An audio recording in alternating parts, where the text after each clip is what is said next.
오늘 우리에게 주시는 하나님의 말씀은 신약성경 사도행전 7장 37절로부터 38절까지의 말씀입니다.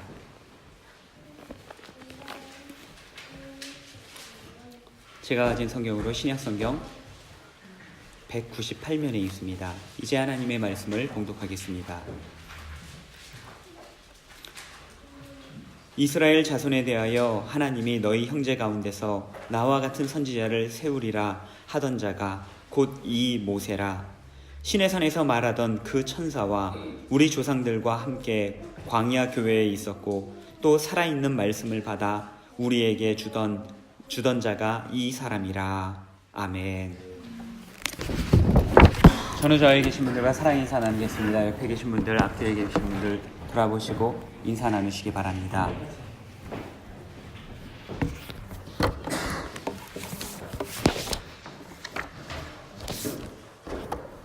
창세기 1장은 하나님의 창조 사역에 대해서 우리에게 알려주고 있습니다. 잘 아시는 바와 같이 창세기는 과학적 서술이 아니라 신학적 서술을 목적으로 하고 있습니다. 따라서 우리가 창세기를 통하여 깨닫는 것은 과학적 사실을 알아가는 것이 아니라 신학적인 의미를 발견하는 것입니다.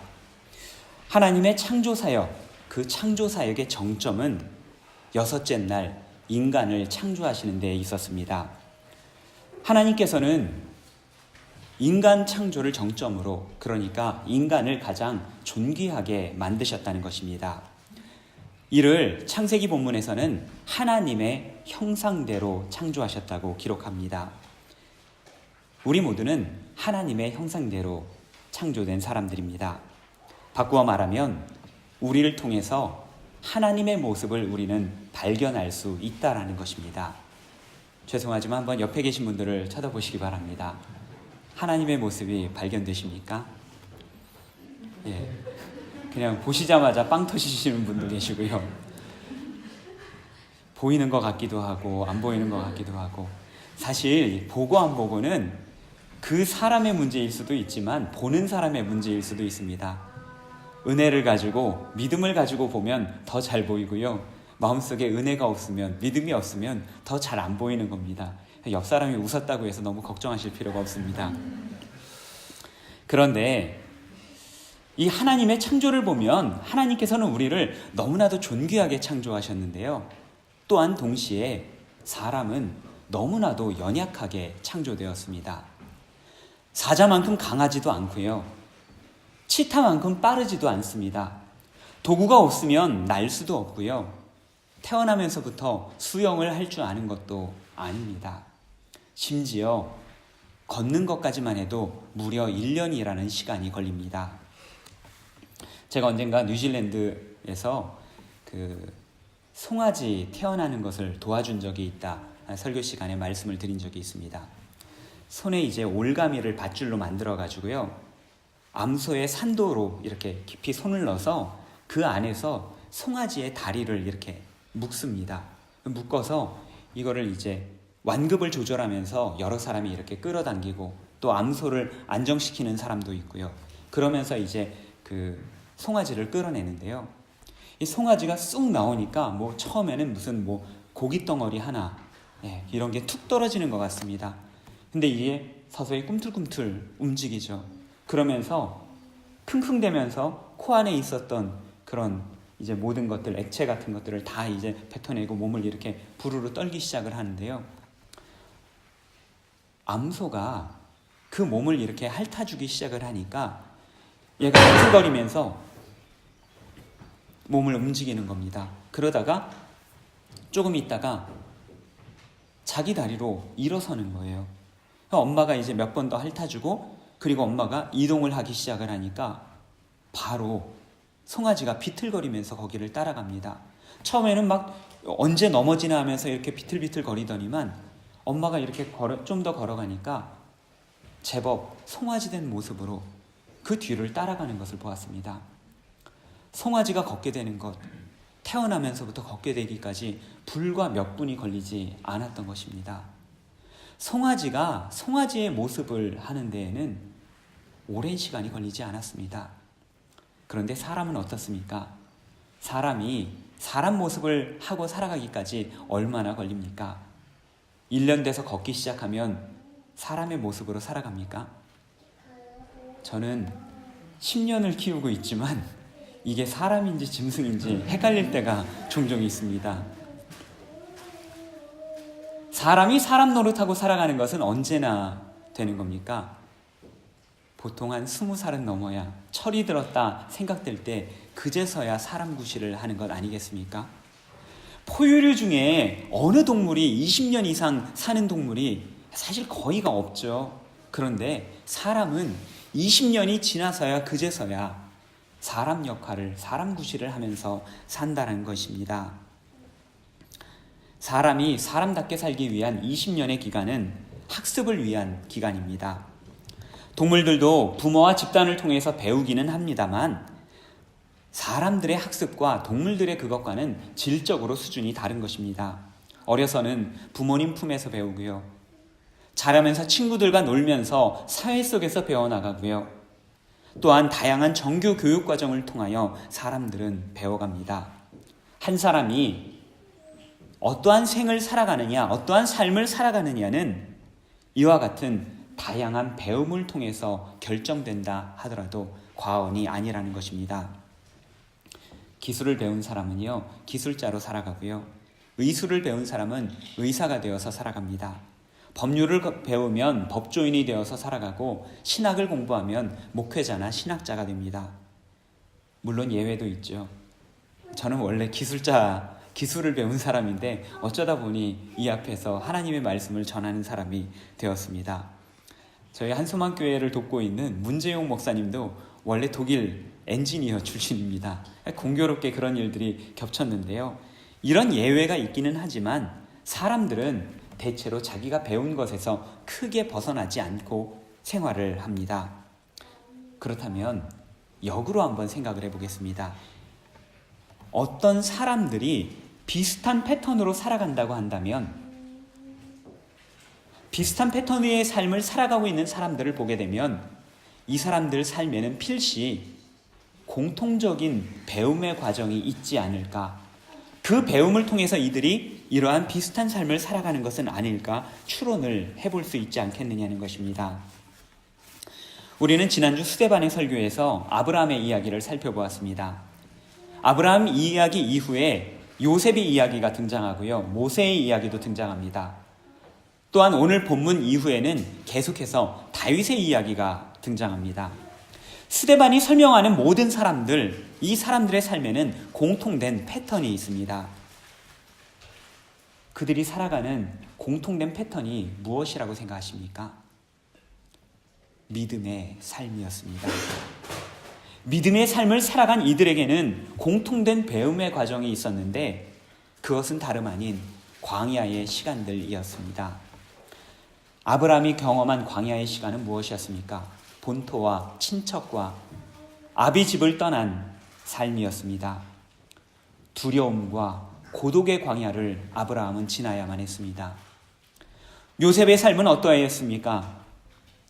형제들로부터 미움을 받고 따돌림을 당하였습니다.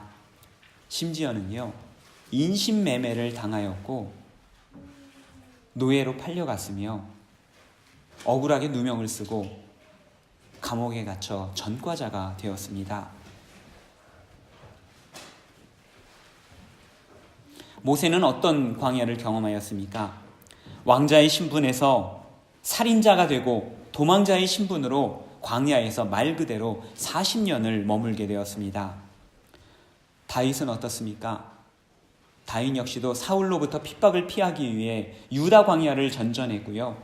그러다가 사울에게 또한 그 블레셋 왕 앞에 나아가게 되자 그 앞에서 미친 사람 행세를 하였습니다. 이들은 모두 인생의 거친 광야를 통해서 훈련된 사람들이었습니다. 이들의 겪은 일이 일 중에 하나라도 우리의 삶에 일어난다 한다면 사실 그것들은 참으로 견디기 힘든 일일 것입니다.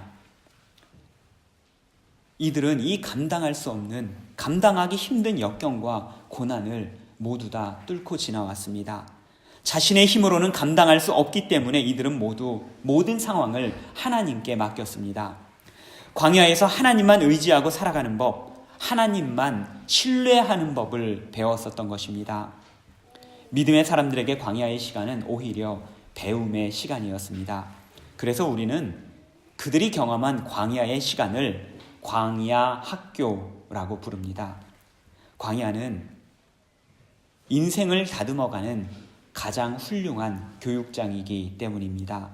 그런 까닭에 하나님께서는 여전히 오늘도 저와 여러분들을 이 광야 학교, 하나님의 광야 학교로 부르십니다.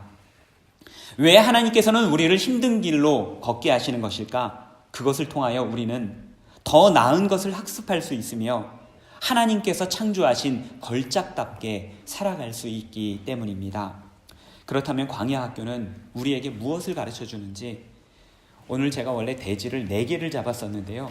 설교가 양이 너무 많아져서 가장 중요한 것 2개만 말씀을 드리도록 하겠습니다. 첫째로는 하나님의 광야 학교는 나를 단련시키는 곳입니다. 성경 인물 중에서 고난하면 대번에 떠오르는 인물이 있죠. 욥이라는 사람입니다. 욥이 시련 한가운데에 있을 때 이런 고백을 하였습니다. 욥기 23장 10절의 말씀입니다. 나의 가는 길을 오직 그가 아시나니 그가 나를 단련하신 후에는 내가 정금같이 나오리라. 고대 세계에서는 오늘날과 같이 금속을 다루는 기술이 존재하지 않았습니다. 여기에서 단련한다 라고 하는 말은요, 금속을 다루는 여러 가지 기술들을 뭉뚱그려서 표현하는 말들입니다. 다듬고 뜨거운 불에 달구고 찬물에 늑 식히고 그 다음에 다시금 두드리고 하는 이 모든 일련의 과정을 표현하는 그러한 표현법입니다. 쇠라고 해서 모두가 같은 쇠는 아니죠. 칼이나 검이 되기 위해서는 보통의 쇠보다 강해야 되는데 이를 위해서 단련의 과정이 필요한 것입니다. 한국 사람들에게 매우 인기가 있는 칼이 있죠. 독일의 쌍둥이 칼이 굉장히 인기가 많습니다. 제가 나름 이 스위스로 이사 와서는 스위스 칼을 좀 소개시켜 보려고 했는데 이 쌍둥이 칼의 명성에는 좀 비할 바가 아직은 아닌 것 같습니다. 질은 더 좋은데 제 생각입니다. 저희 집에도 쌍둥이 칼 세트가 오래전에 독일에서 구매한 게 있는데 생각만큼 그 유명세만큼 별로 좋지는 않더라고요. 왜 그럴까 생각을 했는데 비교적 최근에 알게 된 사실인데요. 쌍둥이 칼이라고 다 똑같은 칼이 아니라는 것입니다. 한국의 이마트에서도 쌍둥이 칼이 팝니다. 2, 3만 원이면 살 수 있는데 그런 칼이 있는가 하면 칼 한 자루에 50만 원이 넘는 쌍둥이 칼도 존재합니다. 그 중에 하나가 귀토라고 하는 제품인데요. 홈페이지에 가보면 일본 칼이라고 해서 판매하는 제품입니다. 생긴 모양이 독특한데 이 칼을 보게 되면 칼 전체에 물결 무늬가 있습니다. 그런 칼을 보신 적이 있을 것입니다. 왜 칼에 이렇게 물결 무늬가 있고 이 칼은 왜 이렇게 비싼 것일까? 칼을요, 원래 이제 쇳덩어리를 계속해서 단련하면서 때리면 점점 얇아지죠. 얇아지면 이것을 다시 접습니다. 그리고 또 때립니다. 달구고 또 때리죠. 그러면 이것이 또 이제 얇아지죠. 그러면 또 반을 접습니다.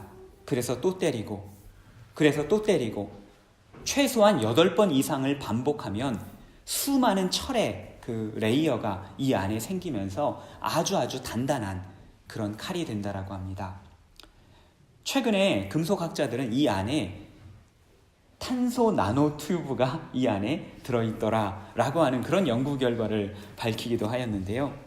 이것이 고대로부터 내려오던 그 칼을, 단단한 칼을 만드는 방법 중에 하나였습니다. 유럽 사람들에게서는 다메스쿠스 칼이라고 알려져 있는데요.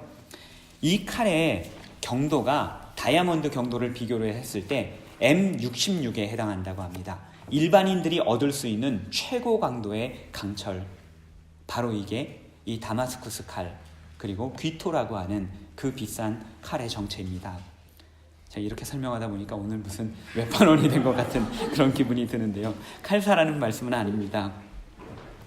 무르고 약했던 쇳덩어리가 견고한 칼로 변신하는 비결은 수없이 반복되는 단련에 있습니다. 단련을 통하여 약한 부분이 상쇄되고 보완이 되는 것입니다. 우리 인생 역시도 모든 인생은 연약함을 안고 태어납니다. 이 연약함 때문에 우리는 인생의 격변 속에서 여러 가지 상처를 받으면서 살아갑니다. 그런데 참 이상한 것은요, 바로 이 삶의 상처 위에 하나님께서 임하신다는 사실입니다. 우리의 상처는 하나님께서 임재하시는 자리입니다. 삶에서 상처를 받고 힘들어서 털썩 주저앉았을 때 과연 인생이란 무엇인가 스스로를 돌아보면서 자괴감에 빠져 있을 때 우리의 교만이 꺾이고 겸손해지는 그 자리가 바로 하나님의 은혜의 자리라는 것입니다. 광야란 바로 이같이 하나님의 은혜를 체험하는 곳입니다. 하나님께서 우리를 단련하신다는 것은 우리가 실제로 강해진다라는 것이 아닙니다. 우리가 강해지면 우리는 우리 자신만을 바라보게 되죠. 내가 잘한 것 같고 내가 잘난 것 같고 그러다 보면 우리는 실패하고 실수하게 됩니다. 그러나 광야에서 우리의 처절한 모습을 발견하게 되면 우리는 비로소 하나님을 의지하게 됩니다. 우리가 하나님을 의지할 때 여전히 우리는 약하고 상처받을지라도 하나님께서 우리에게 강함이 되어주신다. 성경은 우리에게 약속하고 있습니다. 그래서 바울은 고린도후서 12장 10절에서 다음과 같이 고백하고 있습니다. 그러므로 내가 그리스도를 위하여 약한 것과 능욕과 궁핍과 박해와 곤고를 기뻐하노니 이는 내가 약한 그때의 강함이라. 우리가 약할 때 하나님께서는 오히려 우리의 강함이 되어주신다라고 하는 약속의 말씀입니다. 광야에서 우리가 단련된다라는 것은 믿음에 대한 단련입니다. 하나님과 관계에 대한 단련입니다. 이에 관하여 신명기 8장 2절에서 이렇게 설명합니다. 너를 낮추시고 너를 시험하사 내 마음이 어떠한지 그 명령을 지키는지 지키지 않는지 알려 함이라. 광야의 힘든 시간 가운데서 우리를 시험해 보신다는 것입니다. 과연 우리가 그 어려운 가운데서도 하나님을 믿는 사람인가, 그 믿음을 고백하는 사람인가, 광야를 통해서 우리가 어떤 사람인지 알아보실 수 있다라는 것이죠. 광야나 그 어떤 상황에서도 하나님을 의연히 바라볼 수 있는 사람인지, 굳건한 믿음의 사람인지 우리는 광야 학교를 통해서 확인되게 되어 있습니다. 하나님의 광야 학교에서 단련되시는 저와 여러분 되시기를 바랍니다. 그 안에서 우리의 연약함을 발견하고 하나님을 의지할 수 있는 저와 여러분 되시기를 바랍니다. 그때에 하나님께서는 저와 여러분들에게 강함이 되어주실 것을 믿습니다. 우리가 통상 이스라엘 사람들을 히브리 사람이라고, 두 번째로 하나님께서는 광야 학교를 통해서 우리의 공동체를 단련시키십니다. 우리가 통상 이스라엘 사람들을 히브리 사람이라고 표현을 하죠. 히브리라는 말은 구약에서 이브리라고 하는 말에서 온 것입니다. 이 이브리라는 말은 출애굽한 사람들의 후손이라는 의미로 사용이 되는데요. 그런데 이 이브리의 어원을 살펴보면 크게 두 가지 설명을 하곤 합니다. 하나는 지나가는 사람, 떠돌이라고 하는 그런 의미를 담고 있다고 하고요. 또 다른 하나는 고대 아카드어 하피루라는 말에서 온 것이라고 하는데, 이 하피루라는 말은 불황자, 도망친 사람들이라고 하는 뜻입니다. 두 가지 중에서 어떤 것이 되었든지 간에 히브리라는 말은 본래 보잘것없는 사람들, 뜨내기들이라고 하는 그러한 의미가 담겨 있었습니다. 오늘 본문은 출애굽한 이스라엘 백성들을 배경으로 하고 있죠. 이집트에서 수백 년간을 노예로 살아가던 노예 민족이 하나님의 역사를 통하여 홍해를 건넜습니다. 그리고 자유인이 되었습니다. 이들이 시내산까지 와서는 시내산에서 하나님으로부터 율법을 부여받고요. 그 율법과 언약 관계를 맺으며 하나님의 백성이 되었습니다. 급격한 신분 상승이 이루어진 것입니다. 그러나 그들은 자신들에게 주어진 새로운 신분에 대해서 그 신분을 감당할 준비가 되어 있지 못했습니다. 그 결과가 무엇이었습니까? 가나안을 정복하라고 보냈는데 가데스 바네아에서 정탐꾼만 보내놓고서는 믿음이 약해서 그들이 스스로가 하나님의 백성된 것을 믿지 못해서 그들은 가나안 정복에 실패하고 말았습니다. 그로 말미암아 히브리인들은 광야에서 무려 40년을 보내야만 했습니다. 이 광야 40년은 어떠한 시간이었습니까? 그들이 새로운 신분에 적응하는 시간이었습니다. 노예민족의 근성, 불황자, 이탈자의 근성을 씻어내는 기간이 바로 이 40년의 시간이었습니다. 또한 동시에 찌꺼기 같은 인생들이 아닌 하나님의 백성으로서의 정체성을 쌓아가는 그러한 시간이었습니다. 그들은 여전히 광야를 방황하였지만 40년이 지난 후에도 광야를 방황하였지만 그들은 더 이상 떠돌이도 아니고 불황자도 아니었습니다. 그들은 하나님과 함께하는 하나님의 백성이 되었습니다. 피동적으로 시키는 것만 하던 노예들이 스스로 말씀을 따라 하나님 나라를 일구어가는 자유인이 되었던 것입니다. 그런데 오늘 본문은 이 광야에서 방황하던 히브리인들을 두고 광야 교회라고 표현하고 있습니다. 38절 상반절 말씀입니다. 시내산에서 말하던 그 천사와 우리 조상들과 함께 광야 교회에 있었고, 교회란 무엇입니까? 하나님으로부터 부름받은 사람들이 바로 교회입니다. 그런데 광야로 부름받았던 이스라엘 백성들이 바로 교회의 원형이었다는 이야기입니다. 그렇다면 교회는 어떤 곳입니까? 사람들이 변하는 곳입니다. 정체성이 변해가는 곳이 바로 교회입니다. 뜨내기로 살던 사람들이 주인이 되는 곳이 바로 교회입니다. 시키는 일을 하는 곳이 아니라 스스로 몸의 일부분이 되어 각자의 역할을 하는 곳이 바로 교회입니다. 주보를 보시게 되면 올해 교회 표어와 3가지 실천사항이 있는데요. 그 3번째 실천사항이 기능하는 지체, 선교적 교회입니다. 우리 모두가 하나님의 몸된 사람으로서 몸의 지체로서 각자의 역할을 할 수 있는 그러한 교회가 되자라고 하는 의미입니다. 우리 교회에는 아무도 손님이 없다라는 것입니다. 예배는 하나님을 만나는 자리입니다. 거기에는 손님이나 구경꾼이 존재할 수가 없습니다. 오늘 하루 이 예배에 방문자로 오신 분이라 할지라도 우리는 모두가 한 가족입니다.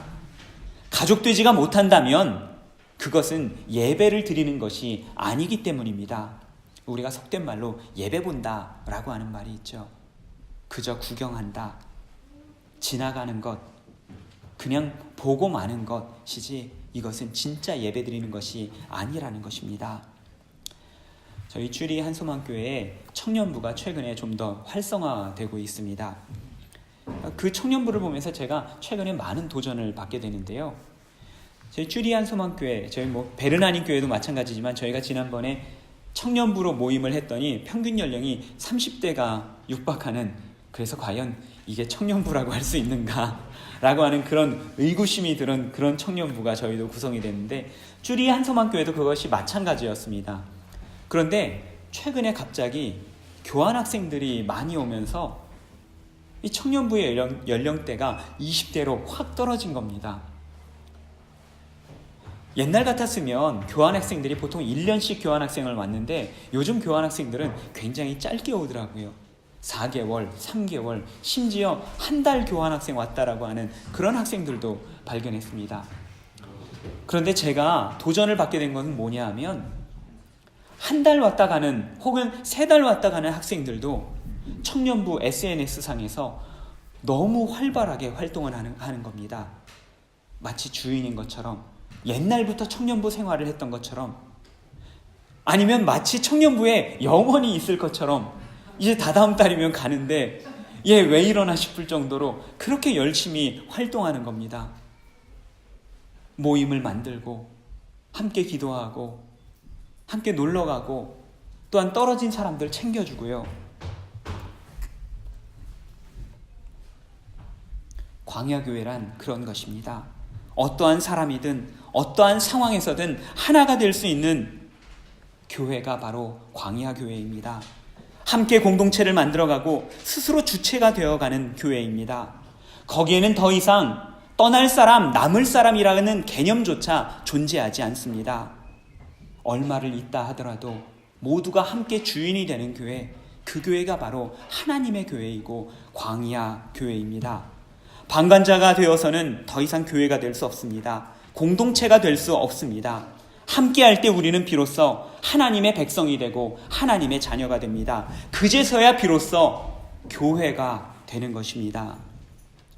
광야에서는 서로를 원망해서도 안 됩니다.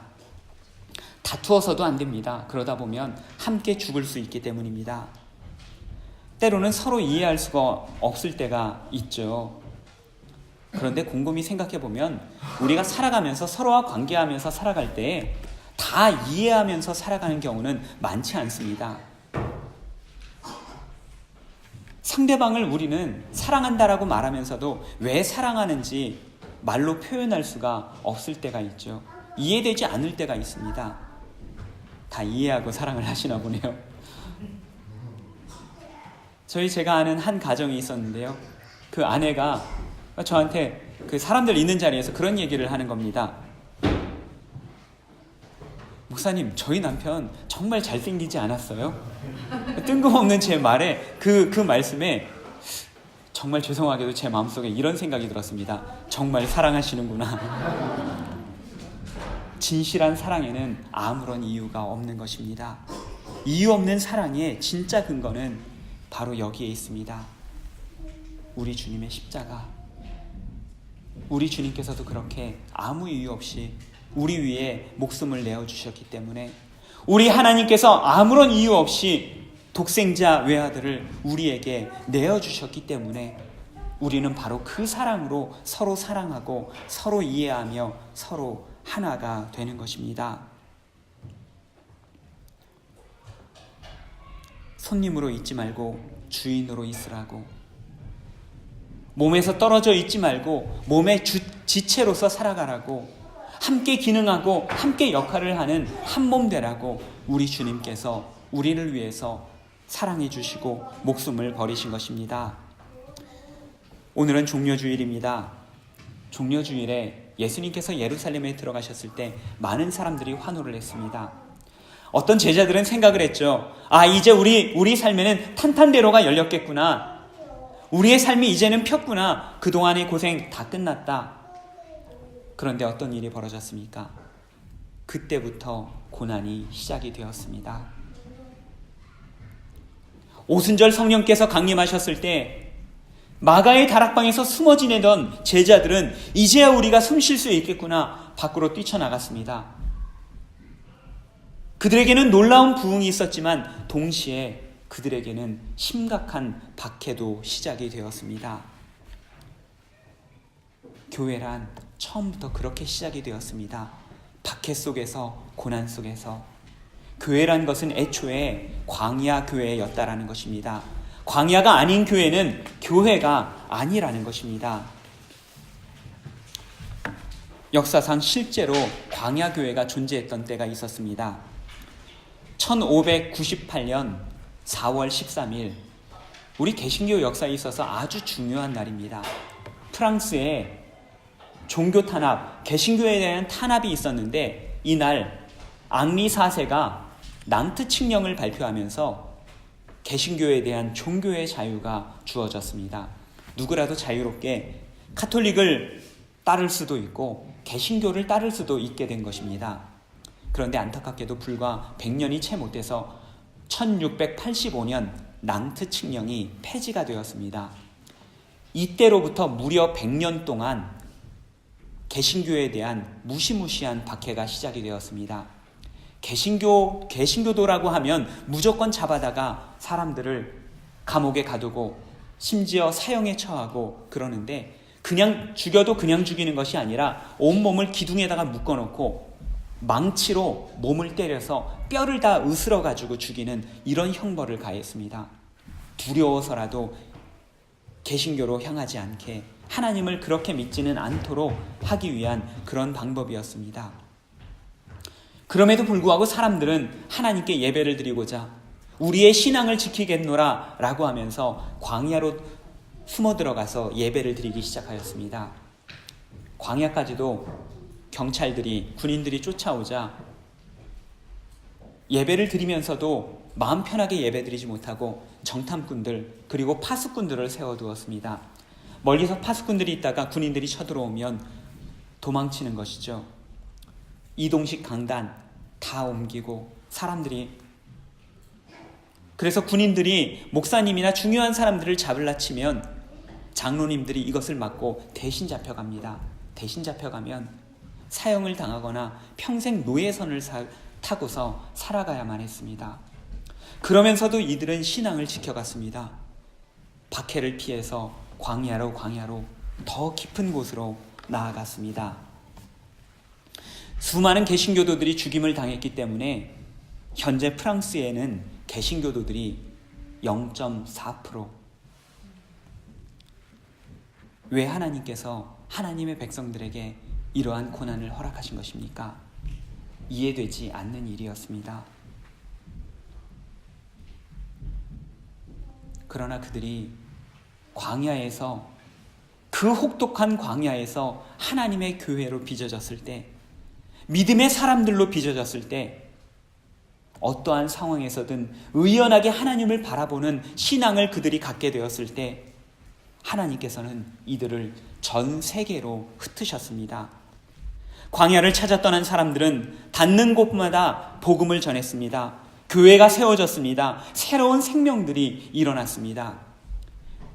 위구노들의 역사는 본토 프랑스에서는 비록 정말로 보잘것없는 역사가 되었지만 이들이 닿는 곳마다 놀라운 부흥의 역사와 놀라운 하나님의 교회가 세워지는 위대한 선교의 역사가 세워지게 되었던 것입니다.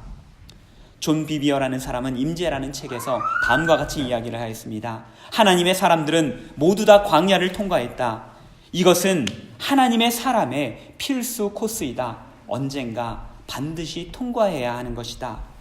하나님의 임재로 나아가려면 반드시 광야를 통과해야 한다. 스데반 설교에 등장했었던 믿음의 선배들은 모두가 광야를 통과해 나왔습니다. 하나님께서는 오늘도 저와 여러분을 광야 학교로 부르십니다. 우리의 믿음을 단련시키어 어느 상황에서든지 하나님을 의연히 바라보는 믿음이 되라고 우리를 부르고 계십니다. 우리의 연약함을 의지하는 것이 아니라 약할 때 강함을 주시는 우리 하나님을 의지하는 법을 그 가운데서 배우기를 원하십니다. 하나님께서는 오늘도 우리를 광야 교회로 부르십니다. 우리가 지금 몸담고 있는 것이 바로 하나님의 광야 교회입니다. 지금 이곳에서 우리의 가족됨과 공동체성이 단련되기를 원합니다. 그때 우리는 진정한 하나님의 백성이 되고 하나님의 자녀로 세워질 것입니다. 과거 프랑스 광야교회 교우들과 같이 생명의 위험 속에서도 의연한 믿음을 갖고 가는 곳마다 복음의 기적을 일으키며 하나님의 나라, 하나님의 공동체를 확장해 나아갈 수 있는 저희 베르나님교회 모든 교우님들 되시기를 간절히 바랍니다. 기도하겠습니다. 우리를 광야교회로, 광야학교로 부르시니 감사드립니다. 이곳에서 우리의 믿음이 단련되기를 원합니다. 하나님과의 관계가 단련되기를 원합니다. 우리가 약해질수록 하나님의 강함을 경험하게 하여 주시옵소서. 어느 상황에서건 하나님을 의연히 바라보는 저희가 되게 하여 주시옵소서. 우리를 하나님의 광야교회에 머물게 하시니 감사드립니다. 예수 그리스도의 십자가의 사랑으로 하나 되게 하셨습니다. 가족이 되고 주인이 되며 지체가 되어 스스로 각자의 역할을 하게 하시니 감사드립니다. 어느 때 어느 곳에서도 우리를 부르신 그곳에서 하나님의 교회, 하나님의 나라 만들어가는 저희가 되게 하여 주시옵소서. 성령 하나님, 광야와 같은 인생에서 늘 우리와 동행하여 주시옵고 주님과 함께 승리하는 우리의 인생이 되게 하여 주시옵소서. 예수님 이름으로 간절히 기도드립니다.